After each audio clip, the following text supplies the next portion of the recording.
대한민국 중심 채널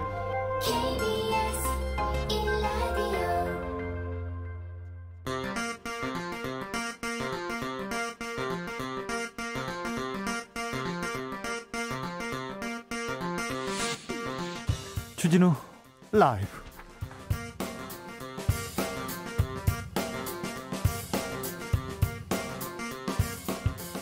(2021년 1월 29일) 금요일입니다. 안녕하십니까, 주진우입니다. 박근혜 정부 시절 양승태 대법원의 사법농단 기억하시죠? 법과 양심에 의해서가 아니라 권력에 의해서 재판 결과가 바뀝니다.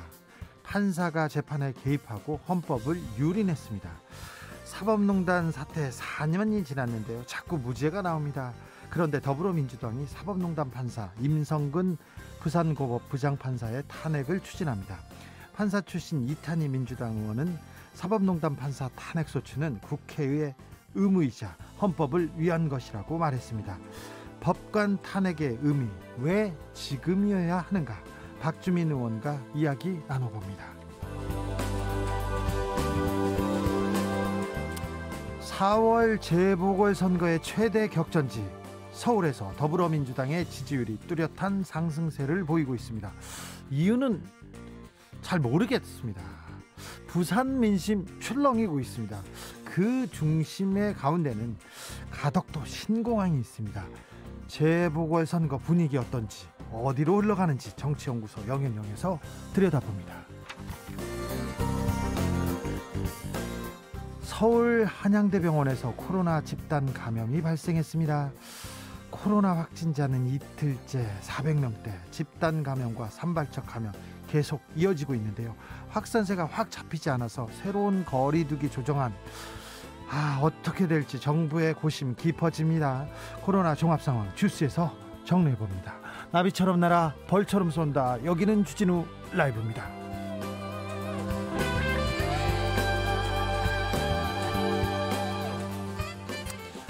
오늘도 자중자애, 겸손하고 진정성 있게 여러분과 함께 하겠습니다. 8876님이 뉴스 보면요 속이 상해요. 싸움 아니면 서로 헐뜯기, 서로 막 헐뜯기만 하니까 속상해요. 주 기자님 건강하시죠? 얘기하는데 건강하셔야 됩니다. 자, 주진우 라이브에서 우리 청취자분들 건강 챙기기 프로젝트 시작했습니다. 자, 프리미엄 비타민 음료 모바일 쿠폰 마구 드리고 있으니까 오늘이 마지막 날이랍니다. 그러니까 마구마구 신청해서 받아가십시오. 얼른 내놔라 그러면 바로 바치겠습니다. 드리겠습니다. 청취자들이 하라는 대로 하겠습니다. 1월의 마지막 금요일입니다. 마지막 금요일인데 어디서 뭐 하면서 듣고 계신지 알려주세요. 여러분의 얘기도 들려주시면요 저희가 감사하게 잘 받아 적겠습니다. 샵9730, 짧은 문자 50원, 긴 문자는 100원입니다. 콩으로 보내시면 무료입니다. 그럼 주진우 라이브 시작하겠습니다.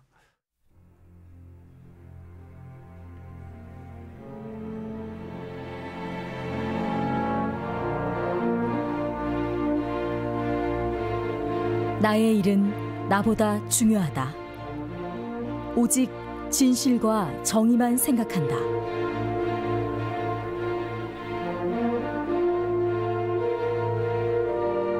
탐사 보도기자 외길 인생 20년. 주진우 기자와 오늘도 함께 흔들림 없이.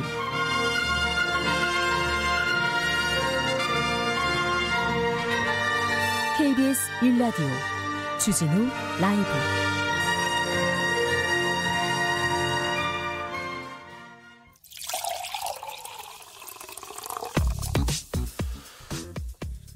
진짜 중요한 뉴스만 쭉 뽑아냈습니다. 주 라이브가 뽑은 오늘의 뉴스 주스. 정상근 기자 어서 오세요. 네, 안녕하십니까? 네. 자, 코로나 확진자 볼까요? 네, 오늘 0시 기준 신규 확진자는 모두 469명입니다. 이틀 연속 400명대인데요. 네. 지역사회 확진자 445명이고 경기도가 135명으로 가장 많았습니다. 네.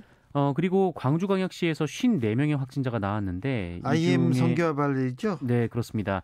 이 집계된 사람 중에 39명이 IM 선교회발 N차 감염입니다. 광주 TCS 국제학교 합숙 참가자의 부친이 광주 안디옥 교회라는 이 대형 교회 부목사인데요. 이 교회에서 확진자가 현재까지 50명 넘게 쏟아지고 있습니다. 이 경남 양산, 안양, 전남 고흥, 울산 등에서도 IM 선교회발 N차 감염이 이어지고 있고요. 또 노숙인 시설인 이 서울역 희망지원센터에서도 확진자가 쏟아지면서 누적 30명이 넘었습니다. 제 친구도 안디옥 교회 다녔는데 안디옥 교회 논란이 굉장히 커요. 이번에도 집단 확진됐어요. 네, 이미 안디옥 교회는 이 전국적인 교회 중심 확산 당시, 그러니까 지난 여름에 이 대면 예배 금지 조치에도 100여 명이 모여서 대면 예배를 해서 논란이 된 바 있습니다.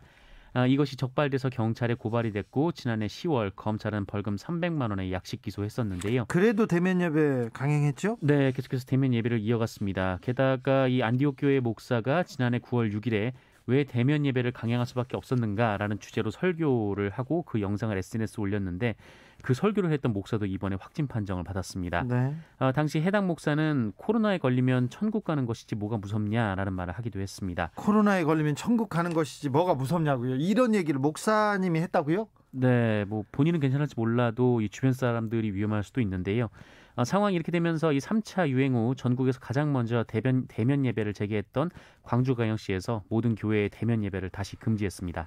자, 새로운 방역 지침을 내리고 사회적 거리두기 조정하려고 했는데 조금 고심이 깊습니다. 이번 주 일요일에 결정한다고요? 네, 31일로 미뤄졌습니다. 정세균 국무총리는 오늘 새로운 거리두기 조정 방안을 결정하고자 했는데 네. 불확실성이 커진 코로나19 상황을 좀 더 지켜보고 신중히 결정하기로 했다라고 말했습니다. 지금 확진자가 다시 늘고 있는데 이것이 IM 선교회발 대규모 집단 감염에 따른 일시적인 현상으로 단정하기가 좀 어렵고 이 재유행의 전조로 해석하는 전문가들도 있다라고 전했습니다. 더불어민주당이 부산에서 모여있나 봐요. 최고위원회의를 부산에서 열었어요. 그런데 논란이 좀 있습니다. 네, 이 최근 부산에서 국민의힘과 더불어민주당의 지지율이 많이 좁혀졌다라는 보도가 나오고 있는데요. 네. 오늘 더불어민주당 지도부가 부산을 찾아서 가덕도 신공항 추진 의지를 재차 강조했습니다. 또 갔네요, 또. 네, 그렇습니다. 지난 21일에도 부산을 찾았는데 이 자리에서도 이낙연 대표가 가덕도 신공항 부지를 방문한 바 있습니다. 가덕도를 계속 외치고 있습니다. 네. 그런데 어떤 발언이 논란이 됐습니까? 네, 박재호 더불어민주당 의원의 발언이었는데요. 이 부산 분들은 조중동, TV조선, 채널A를 너무 많이 봐서 어떻게 나라 걱정만 하고 있는지 한심스럽다라는 말을 했습니다. 박재호 의원은 부산이 발전해야 대한민국이 발전하는 것이다라면서 이런 주장을 했는데요.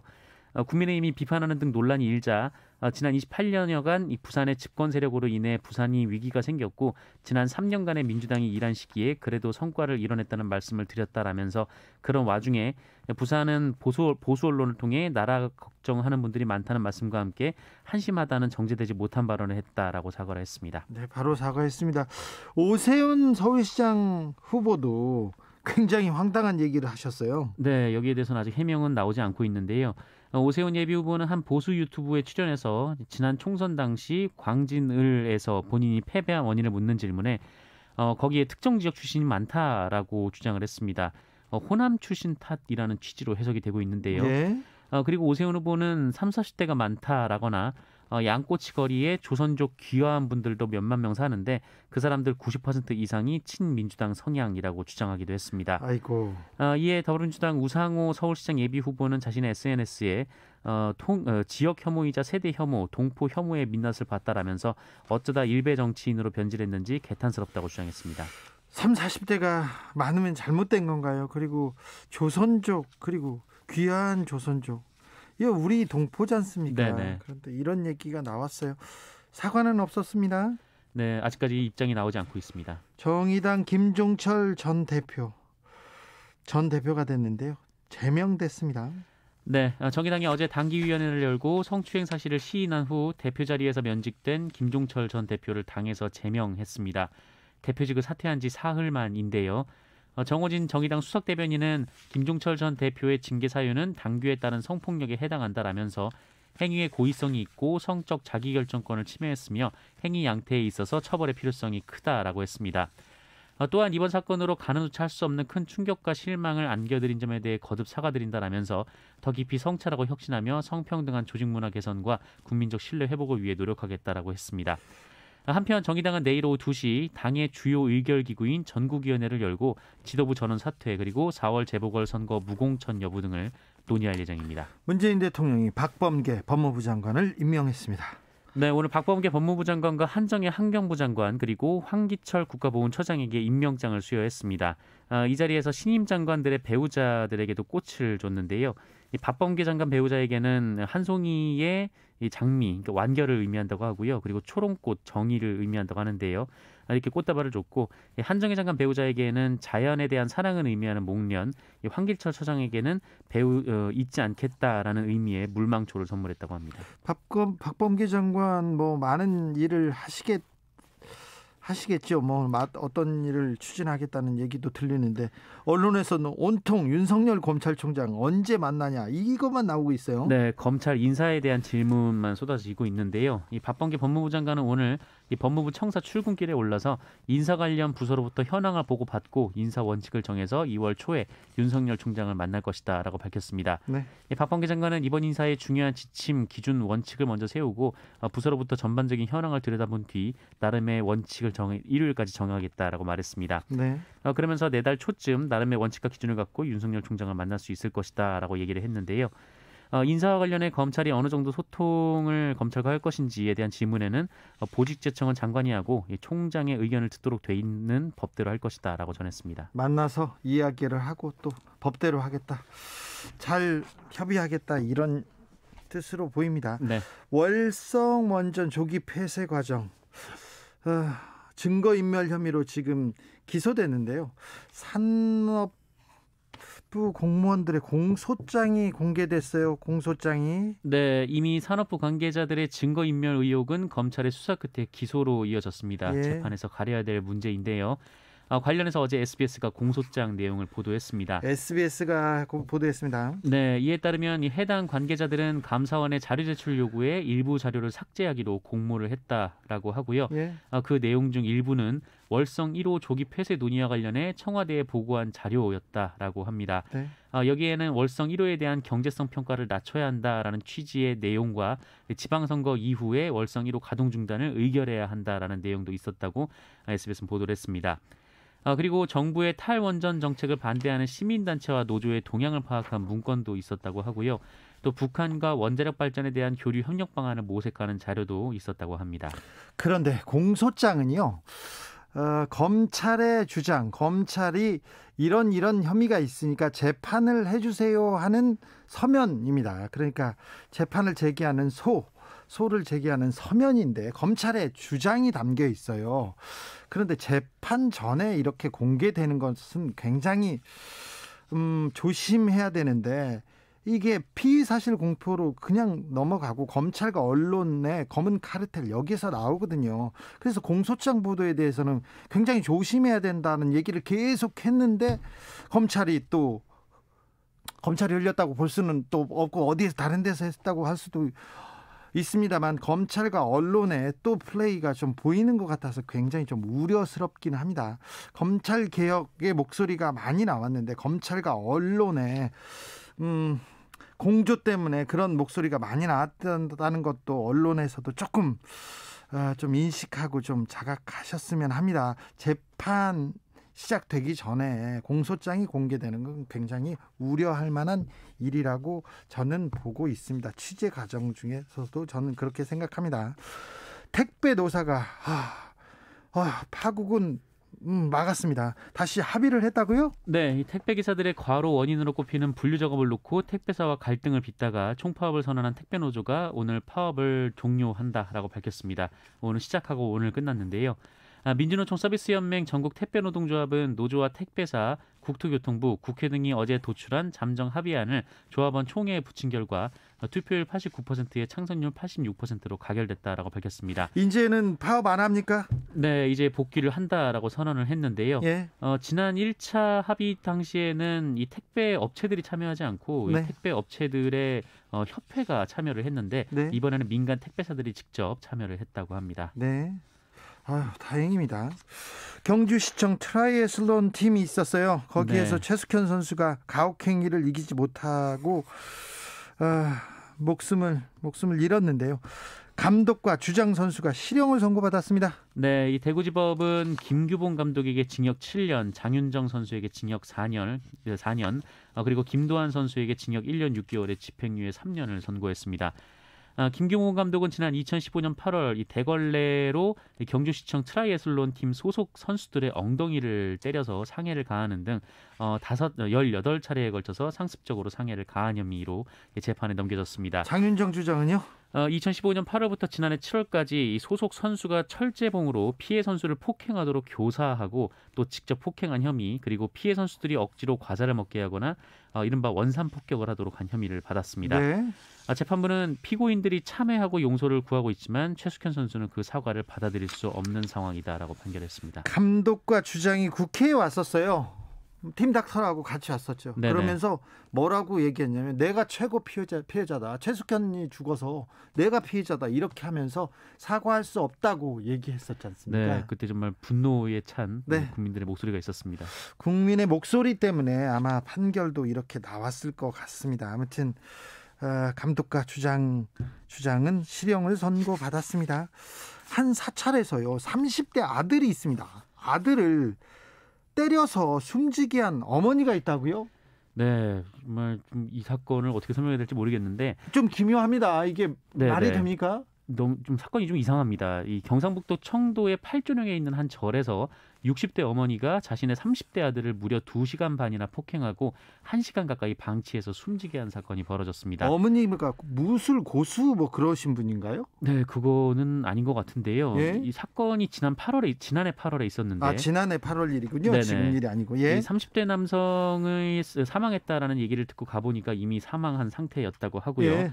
부검해 본 결과 외부 힘에 의한 과다출혈 등으로 온몸의 46%가 손상된 상태였다라고 합니다. 예. 이 남성은 공무원 시험에서 4차례 낙방한 후에 이곳에서 숙식을 해결하며 공무원 시험을 준비했다라고 하는데 절에서 공부하던 분이시군요. 네네. 근데 CCTV를 보니까 모친이 1m짜리의 대나무로 폭행을 했습니다. 이 모친은 아들이 절 규칙을 어겨서 쫓겨날 위기에 처해서 화가 매질을 했다라고 주장을 했는데 공범은 없었을까요? 또 다른 얘기는 없나요? 네, 같이 때린 사람은 없는데 이 모습을 이 절의 주지 스님 그리고 신도 2명이 봤는데 모른 척을 했다라는 그런 얘기가 있습니다. 예. 여기에 또 붙인 얘기가 좀 다른데요.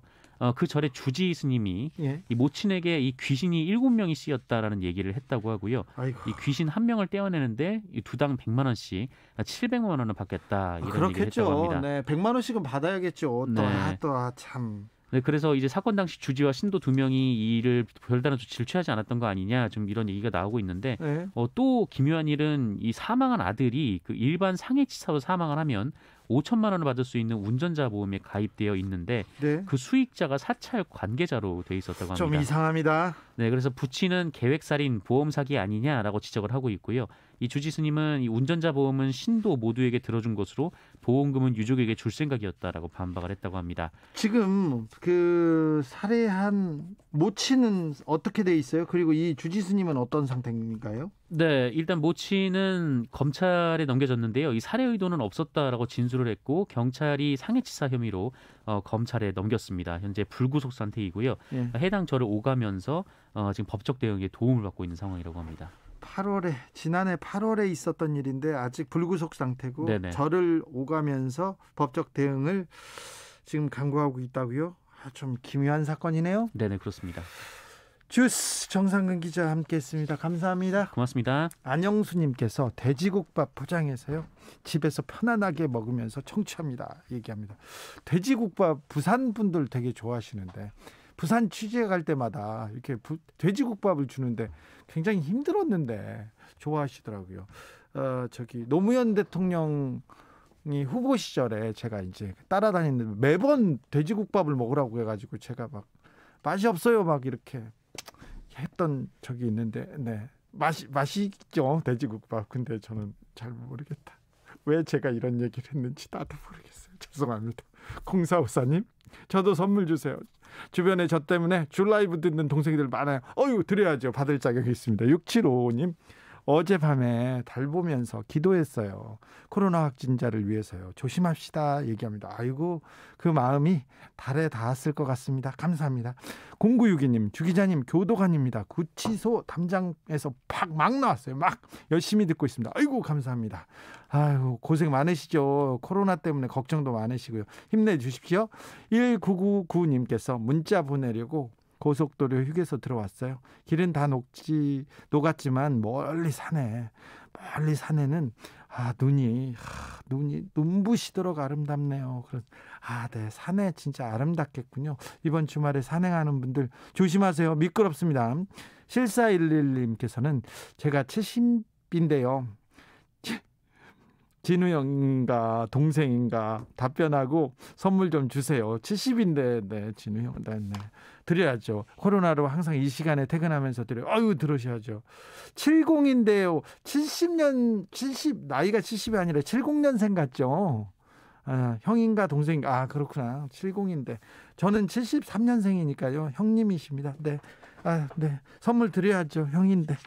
교통정보센터 다녀오겠습니다. 정현정 씨. 네, 금요일 저녁입니다. 월말인데다 주말도 앞두고 있어서요. 서울 시내와 고속도로 대부분 구간에서 혼잡한 상황인데요. 먼저 경부고속도로 서울 방향 안성분기점에서 2km 구간 정체고요.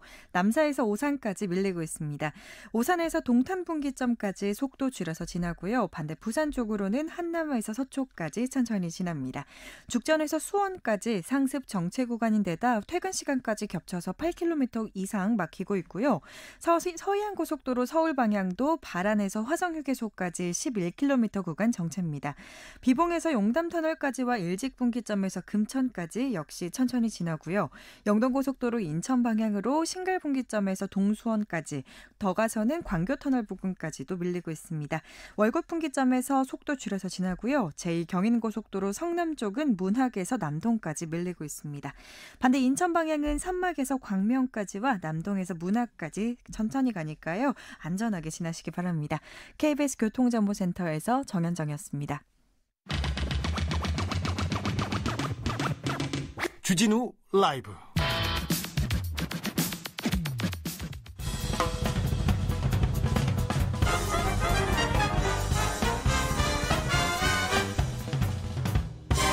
훅 인터뷰. 모두를 위한 모두를 향한 모두의 궁금증 훅 인터뷰. 공수처는 헌법에 어긋나지 않는다. 합헌 결정. 어제 헌법재판소가 이렇게 결정했습니다. 공수처 출범합니다. 검찰개혁 첫 발을 떼고 이제는 사법개혁으로 갑니다. 민주당이 사법농단에 연루된 임성근 부산고법 부장판사에 대해서 탄핵을 추진하고 있습니다. 헌정사상 초유의 국회에서 이루어지는 판사 탄핵, 앞으로 어떻게 되는 일인지 알아보겠습니다. 박주민 더불어민주당 의원, 안녕하세요. 예, 안녕하십니까. 박주민 의원께서 작년에 법관 탄핵 대표 발의한 적 있었죠? 사실은 이제 제가 최고위원일 때 법관 탄핵을 해야 된다라고 주장을 했고, 네. 그래서 20대 국회 때 저희 당 당론으로 채택되기도 했었습니다. 네. 근데 그 당시에는 저희가 의석이 123사석밖에 안 돼서, 예. 사실 야당의 동의가 있어야만 가결시킬 수 있었기 때문에, 네. 야당의 협조를 구하다가 이게 잘 안 돼서 결국 발의는 못했습니다. 아, 그래요? 발의까지 네. 못했는데 이번에 이탄희 의원 등 여러 명이 사법농단에 연루된 임성근 고법부장 판사에 대한 탄핵 소추안 발의했습니다. 네, 발의한 게 아니라 할 예정입니다. 아직 안 했군요. 네. 이낙연 대표도 찬성 허용하기로 했는데요. 허용했고 오늘 오전에 이제 탄핵소추안 발의를 위해서 서명받는데 서명에 동참해 주셨습니다. 그래요? 그럼 어떻게 네. 되는 겁니까 앞으로? 지금 대략 한 120명 가깝게 이제 그 소추 발의에 찬성을 해주셨고요. 그래서 예. 이제 발의할 수 있는 요건은 채웠습니다. 그래서 예. 월요일 오전쯤에 발의를 할 예정입니다. 네. 민주당 의원총회에서도 결정된 내용입니까? 그러니까 의원총회에서 이틀간 이제 여러 토론을 거쳤고요. 그래서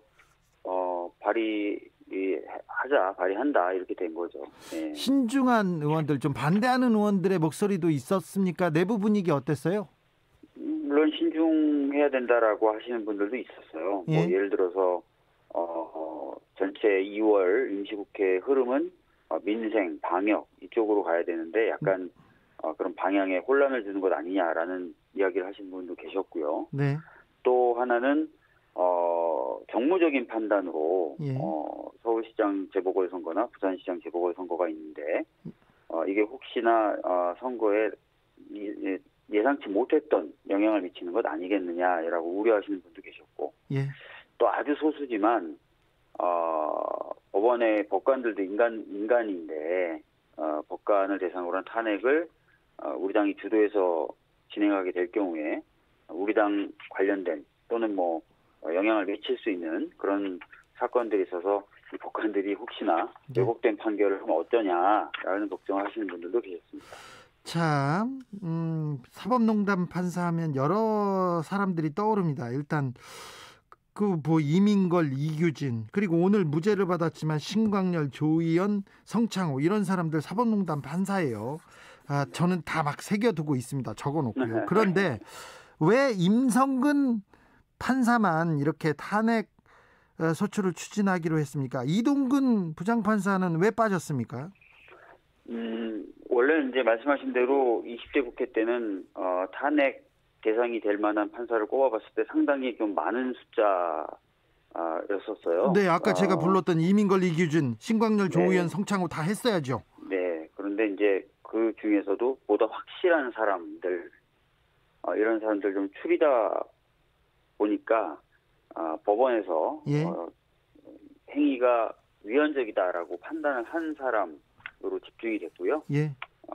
그 사람이 바로 임성근 현 부산고법 부장판사입니다. 근데 임성근 부장판사도 재판에서는 무죄를 받았어요.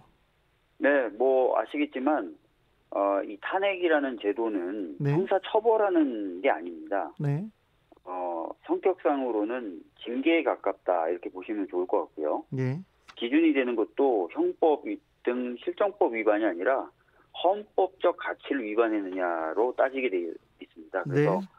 형사상 뭐 무죄가 나왔다라든지 또는 형사 재판이 완결되지 않았다라든지라는 것은 탄핵 소추하는 데 있어서 아무런 장애 사유가 될 수 없습니다. 네, 무죄가 났다고 하더라도 그 판결문에서도 위헌적 요소가 있다고 계속 지적했지 않습니까? 그리고 네. 임성근 부장판사 진짜 법을 좀 무시한 재판을 무시한 일을 하긴 하셨어요. 그럼요. 저희가 지금 대표적인 사유로 꼽고 있는 세월호 7시간 관련된 사설을 쓴 사계의 신문 한국 지국장의 예. 경우에 있어서도 판결 내용을 미리 보고하라고 해서 보고받고 일부 판결문의 내용에 대해서는 수정하라고 지시하기도 하고요. 예. 기타 선고 방법이나 선고 시 판사가 취해야 될 태도에 대해서 지시하기도 하고요. 그래서 사실 굉장히 이제 사법농단에 깊숙이 관여한 것으로 판단되고 있는 인물입니다. 네. 너무 충격적이에요. 재판을 하는 판사한테 판결문 가져오라고 해서 고쳐서 내리고 지침을 내리다니요. 예. 사실 그래서 이제 재판부도 당연히 헌법에 위반된다. 비록 형법상 처벌하기는 어렵지만 헌법에 위반된다라고 판단했던 겁니다. 1심 재판부가. 네. 예. 4443님께서 박주민 의원님 탄핵을 추진하기로 했다면 하는 거지. 허용은 뭐래요? 탄핵을 추진을 하려는 건지 참 이거 답답합니다. 이런 의견 주셨어요. 예, 하자는 거예요. 네. 알겠어요. 네, 여러 네. 고려가 있었겠죠. 자, 네. 양승태 사법농단 관련해서 몇 가지만 여쭤볼게요.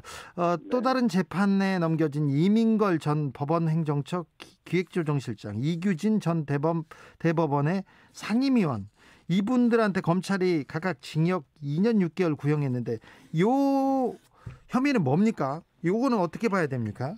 대부분 이제 사법농단 관련돼서 네. 재판에 이제 영향을 미치려고 했다. 네. 그러니까 이제 직권남용 같은 것이 되겠죠. 예.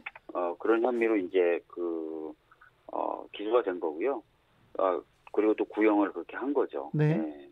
사법농단 연루된 신광열, 조의연, 성창호 전 판사들 이분들 다 무죄 받았어요. 지금 사법농단 재판에서 거의 판사님들이 무죄를 받고 있습니다. 요거는 어떻게 봐야 됩니까?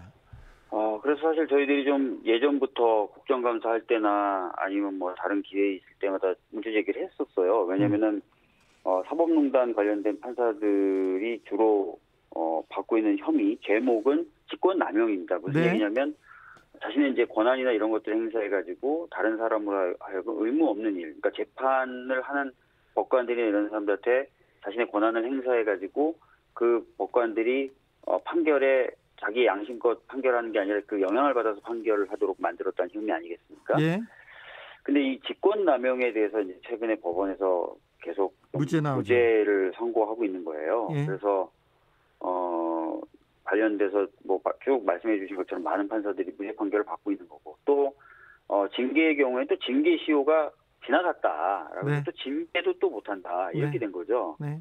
그러다 보니까 이제 남은 수가 국회에 의해서 진행되는 탄핵 소추밖에 없는 것이 되었습니다. 예.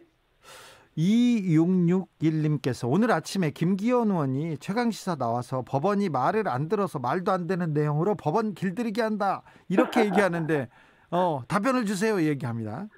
예, 뭐 많은 분들이 그렇게 이제 생각을 하실 수도 있어요. 뭐 예를 들어서 뭐 최근에 나오는 판결들이 뭐 민주당 또는 민주당과 관련된 사람에게 불리하다 보니까 이렇게 길들이려고 하는 거 아니냐. 그런데 만약에 진짜 그렇게 길들이려고 했으면 그런 판결을 했던 판사를 찍어서 했겠죠. 예. 그런 게 전혀 아니다라는 것이고요. 그렇죠. 아까도 말씀드렸지만 당내에서는 오히려 법관 탄핵을 시도하는 것이 판사들도 인간이니까 판사들의 어떤 그런 심리를 자극해서 여러 판결에서 불리한 판결을 유도할 수도 있다라는 것이 있었어요. 그러니까 다시 말씀드리면 뭔가 우리가 판사를 길들인다는 생각보다는 그렇게 오히려 헌법적인 의무 또 헌법에서 부여한 권한을 우리가 행사하게 될 경우에 오히려 그게 공격을 받을 수 있는 것이다라는 게 오히려 더 많았던 거예요. 네. 그래서 전혀 이제 그런 생각을 가지지 않고 있고 오히려 탄핵을 시도하는 것이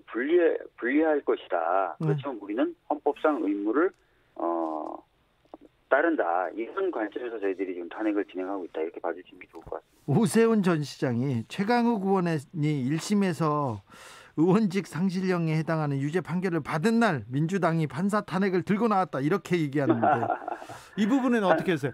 이거 지금 최강욱 의원이 1심에서 이렇게 유죄가 나올 줄 알고 박주민 의원이 작년인가요? 재작년부터 그랬나요? 그러니까요.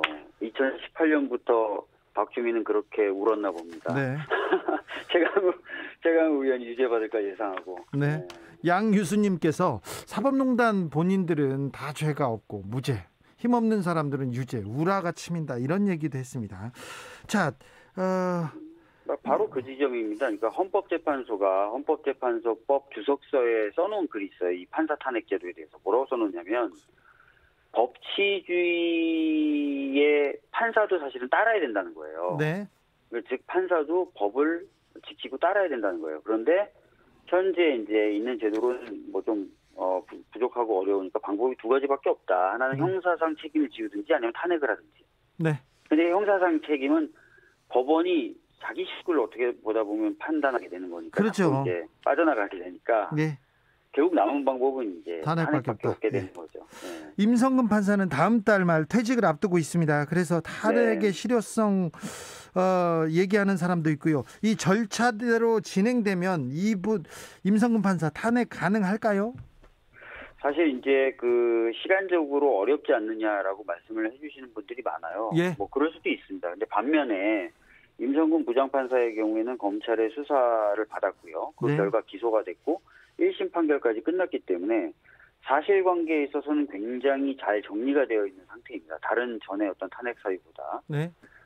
그래서 제가 생각했을 때는 빨리 진행할 수도 있는 사안이다 이렇게 보고 있고요. 예. 그거는 이제 헌재에 달린 문제다 이렇게 보고 있습니다. 자, 공수처 헌재에서 어제 공수처 합헌이다 이렇게 나왔습니다. 이제 공수처 속도를 내는 거죠? 네, 지금 합헌 판결도 나왔고 또 처장 밑에 차장 관련돼서도 인선이 끝났기 때문에 좀 더 속도를 낼 수 있을 거라고 생각합니다. 김진욱 공수처장 약간 보수적인 사람이다. 여인국 공수처 차장. 네. 이분 우병우 변호사여서 걱정된다. 그렇게 해서 청와대 청원도 나왔는데 어떻게 보십니까? 글쎄요, 변호사가 이제 어떤 사건을 맡았느냐를 가지고 바로 그 사람의 성향을 추단하기는 좀 어렵습니다. 네. 그리고 또 변호사는 또 직업 윤리상 본인에게 도움을 요청하는 사람들을 이렇게 거절하는 것이 또 맞지 않는 부분도 있습니다. 그래서 어떤 사건을 맡았느냐만 가지고 성향을 바로 판단하기보다는 좀 종합적인 평가가 필요할 것 같아요. 네. 종합적으로 어떻게 보십니까? 공수처장과 공수처 차장을. 저는 사실 그래서 그 공수처 차장분을 잘 모릅니다. 네. 뭐 얘기를 제가 들어본 적도 없고 만나본 적도 없어서 네. 이분이 성향이 어떤지 잘 모르겠어요. 그래요? 네. 그런데 그 변협, 대한변협 출신 인사들이지 않습니까? 네네네. 대한변협이 굉장히 보수적인 단체인데. 전반적으로 보수적이시죠. 네. 그런데 좀 우려하는 사람들이 좀 있어요. 이 부분에 대해서 이런 우려에 대해서는 어떻게 보십니까? 공수처가 이제 특정 정치적인 성향에 따라서 수사하거나 이제 기소하면 안 되는데, 예. 뭐 좀 편향된 것 아니냐는 우려는 가지실 수 있어요. 근데 예. 아까도 말씀드렸던 대로, 이 차장이 어떤 사건을 했다는 것만으로 바로 그 성향을 판단하기는 좀 어려울 것 같고요. 예. 조금 지켜보긴 해야 될 것 같아요. 네, 지켜보고 감시도 해야 됩니다. 네네. 김명수님께서 공수처는 또 하나의 검찰에게 칼을 쥐어준 기관이 될 것이다. 이렇게 공수처의 견제 장치가 부족한 부분에 대해서 걱정하시는 분인 것 같습니다. 네, 아무래도 뭐 그렇게 될 수도 있겠죠. 예. 그래서 저희들이 공수처 검사 임명할 때 네. 검찰 출신들의 비율을 2분의 1 이하 미만으로 하도록 법에다 넣기도 하고 했기 때문에 네. 향후에 어떻게 그 형성되고 또 운영이 되는지는 조금 지켜봐 주실 필요가 있을 것 같아요. 네. 박주민 의원님 건강은 괜찮으시죠? 건강 괜찮은데요? 네. 좋습니까? 네. 그럼 더 일 열심히 하셔야죠. 열심히 하고 있습니다. 네. 더 열심히 하긴 어렵지만 곧 불러서 박주민이 어떤 일을 하고 있는지 들어보겠습니다. 박주민 더불어민주당 의원이었습니다. 감사합니다. 예, 감사합니다.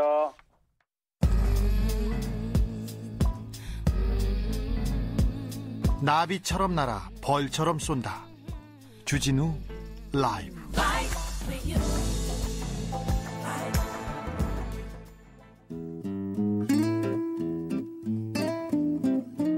현실의 불이 꺼지고 영화의 막이 오릅니다. 영화보다 더 영화 같은 현실, 오늘의 시사 시작합니다. 라이너의 시사회. 영화 전문 유튜버 라이너 어서 오세요. 네, 안녕하세요. 라이너입니다. 잘 계셨죠? 네, 잘 지냈습니다. 최근에 무슨 영화 보셨어요? 최근에는 이제 요즘 애니메이션이 붐이라서요. 네. 뭐 이제 귀멸의 칼날이라는 일본 애니메이션도 있고요. 네. 또 소울이라는 픽사 애니메이션, 또 명탐정 코난 이런 거. 아니 다 커서 만화 영화를 보고 있어요. 요즘 이게 인기입니다. 아 그래요? 네. 어른들도 많이 봅니까? 이제 소울 같은 경우는 어른들도 정말 많이 볼만한 네. 되게 가슴이 벅차오르는 네. 삶의 어떤 가치에 대해서 생각해보게 만들 만한 작품이라는 생각이 들고요. 네. 저한테 무식한 얘기를 한다고 지금 문자가 지금 새도하고 있다. 네. 네. 좋은 작품들이 요즘 많이 나와서 그래요? 오랜만에 극장가가 좀 활기를 띠고 있습니다. 알겠습니다. 저도 톰과 제리 좋아해요. 미키마우스 엄청 좋아합니다. 톰과 제리가 이제 실사와 애니가 합쳐져서 네. 올해 개봉 예정입니다. 아 그래요? 네, 톰과 제리. 그렇습니까? 클로이 모레츠 나오는. 네. 그래요? 네네. 설렙니다. 네.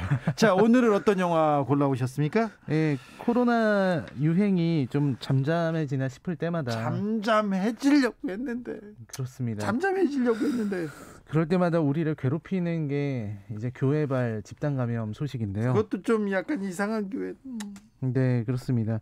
사실 뭐 신앙 활동은 좋은 거지만 어쩔 수 없이 이런 종교 활동은 아무래도 노래도 부르고 뭐 모여서 그러다 보니까 비말 감염의 위험이 더 커지는 게 사실인 것 같아요. 그리고 또 유독 다른 종교보다도 이런 종교들의 감염 사례가 개신교에서 특별히 많습니다. 네, 또 지난번에는 정광훈 목사님 같은 분도 있었고요. 이런 것들을 생각해 보면은 지금 나오고 있는 이런 비판들이 어느 정도 이유가 있다라는 생각도 듭니다. 네. 그런 의미에서요. 제가 영화 한 편을 골라봤습니다. 네. 그 종교계의 타락이나 뭐 개신교 비판이나 이런 건 아니지만 어떤 신비로운 오컬트의 세계를 그려낸 영화입니다. 바로 사바하라는 작품이죠. 사바하. 네. 컬트. 우리나라에 거의 별로 없는 컬트 무비의 오컬트. 오컬트라고 해야 됩니까? 네네. 오컬트의 뭐 아무튼 네. 뭐 굉장히 큰 마니아층을 가지고 있는 유명한 감독님이 이런 부분에 좀 천착하시는 분이잖아요. 네, 굉장한 전문가인데요. 네. 이 장재현 감독이라고 예. 검은 사제들로 또 유명한 감독님입니다. 네. 저는 김희성 배우님한테 들었는데 네. 이 장재현 감독님이 정말 이 오컬트 분야에서는 어떻게 비할 수가 없는 그런 대단한 전문가라고 하시더라고요. 이쪽에 빠져 산다고 하더라고요. 네, 완벽한 전문가이신 것 같고요. 예. 그 전문성이 정말 드러난 작품이라고 해요. 그래서 이런 어떤 한국식 오컬트, 이런 오컬트의 세계를 그려내는 데 있어서는 이만한 작품이 없는데요. 다만 이제 이런 얘기를 하면은 되게 무서운 영화 아닐까, 너무 무섭지 않을까, 미스터리가 심하지 않을까 싶으실 수 있는데 사실 이 영화 사바하는 공포 영화로서의 무서움이 그렇게 큰 작품은 아닙니다. 그래도 무서워요. 처음 시작할 때 사바 엄청 무서웠어요. 아, 그러셨나요? 네. 저는 그렇게 막 아주 무섭지는 않다고 생각을 했는데. 처음 시작할 때 이 충격이 아직도 지금 고스란히 있습니다. 이 영화를 제작을 웨이유네강이라고, 웨이유네강이라는 제작사에서 했는데요. 거기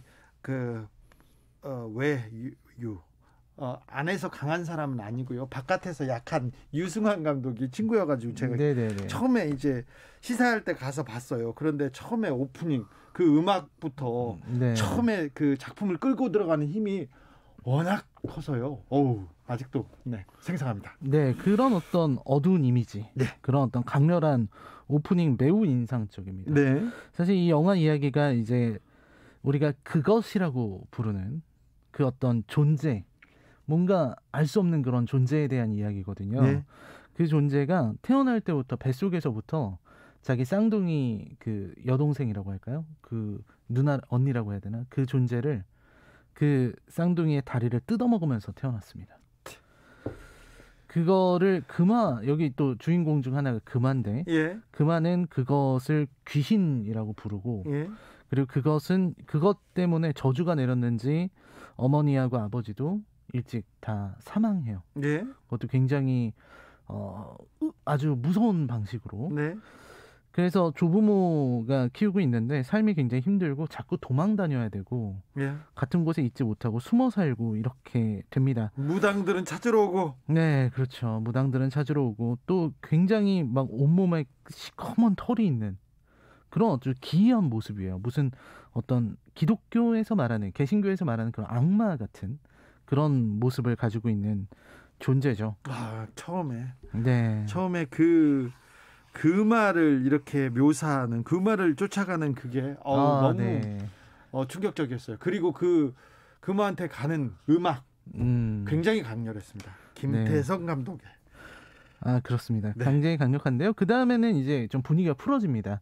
바로 우리의 주인공 박 목사. 이 박 목사는 이정재 씨가 연기를 했고요. 박 목사는 흔히 말하는 이 사이비 종교 단체를 잡으러 다니는 사람이에요. 사이비 종교. 네, 사이비가 죄송합니다. 사이비 종교 단체를 이렇게 잡으러 다니는 종교문제 연구소에 일을 하고 있습니다. 그래서 거대 종단들에게 이제 이단들의 정보를 팔고 작업을 해서 수익을 얻는 그런 사람이에요.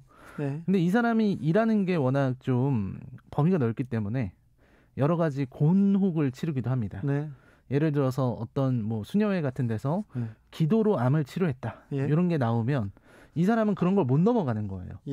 정말인가 가서 확인해보고 의혹 제기하고 이런 사람이기도 합니다. 저도 사이비 종교 집단 그리고 종교 취재 많이 했거든요. 기사를 쓸 때마다 소송, 그리고 와서 데모하고 협박하고 협박 전화하고 미행하고 너무 무서웠어요. 한 번은 어떤 대형 교회에 대한 기사를 썼는데 저희 집이 회사에서 1시간 넘게 떨어져 있는데 지하철을 탔는데 따라온 거예요. 내려서 걸어가는데 따라와서 저 주 기자님 그런 거예요. 2명이 1시간 반을 쫓아온 거예요. 얼마나 무서웠던지. 그런 일이 있었습니다. 아무튼 이정재 씨 역할을 보면서 아주 옛날 생각이 조금 났어요. 그 박 목사도 이제 비슷한 일을 막 당하고 있는데요. 하지만 뭐 아무튼 돈도 필요하고 해서 이제 사슴동산이라는 신흥단체를 추적하게 됐습니다. 여기는 불교에 기반을 둔 약간 사이비. 네, 불교에 기반을 뒀는데 약간 일본 밀교 같은 그런 느낌도 있고. 예. 그랬는데 이제 가서 보니까 사이비이긴 한데 좀 정상적인 단체처럼 겉으로는 보이는 거죠. 네. 열심히 뭐 종교 활동하고 경전 읽고 뭐 힘든 사람 도와주기도 하고 예. 뭐 이렇게 삽니다.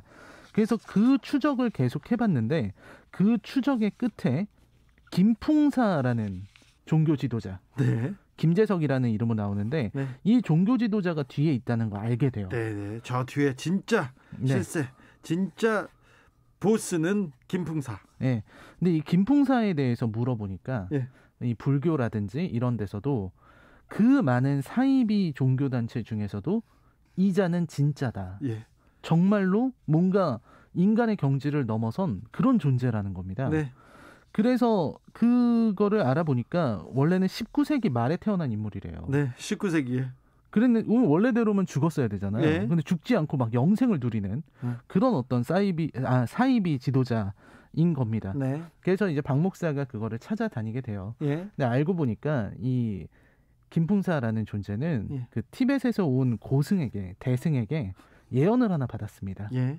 어떤 소녀가 이제 태어나면 너를 죽일 테니까 네가 먼저 그 소녀를 죽이라는 이야기였죠. 그 소녀가 금화군요.